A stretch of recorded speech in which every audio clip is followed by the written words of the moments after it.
Aminadong kinilig ang rising Gen Z star na si Ashtin Olviga sa kauna-unahang kissing scene nila ni Andres Mulak sa online series na Mutya ng Section E. At ang kilig na hatid ng Ashdress, global levels na rin. Nasa frontline ng balitang yan, si MJ Marfori. Mula Pilipinas to Times Square, kabog! Kaka-launch pa lang nitong Enero, pero napakarami na ng international fans ni kapatid star Andres Mulak at Ashtin Olviga sa kanilang series na Ang Mutya ng Section E. Si Ashtin, fast-rising Gen Z superstar na talaga. Kada post niya, hindi bababa sa milyon-milyong views. Marami pa po nagugulat na lang po kami na, uy, may mga edits na ine-edit po yung amin. Tapos yung lingwahe iba na. Tapos pati yung music iba na. So natutuwa po talaga. Kasi kami kahit sa mga comment sections iba din.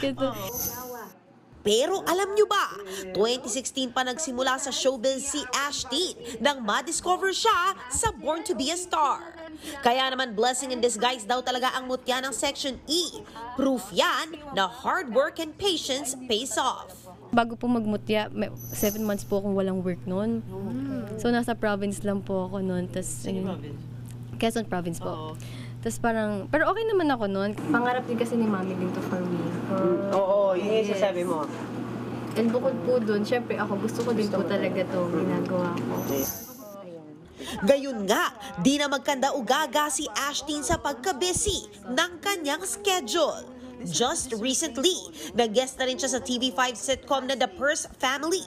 Pero ang hot topic talaga ay ang naging first ever on-screen kissing scene ni Ashtin at Andres sa Ang Mutya ng Section E. Kinuwento ni Ashtin na behind the scenes at kinilig din daw silang dalawa. Siyempre nakakadala po yun. Kapag po kinikilig niya yung mga nasa paligid mo, biglang kiligin na. Paano kayo kinikilig? Ano yan? Wala subtle lang. Napapanood ang mutya ng Section E sa Viva One app. Extended pa ang kilig ng Ashdress sa music video nila ng kantang Sa Bawat Sandali ni Amiel Sol.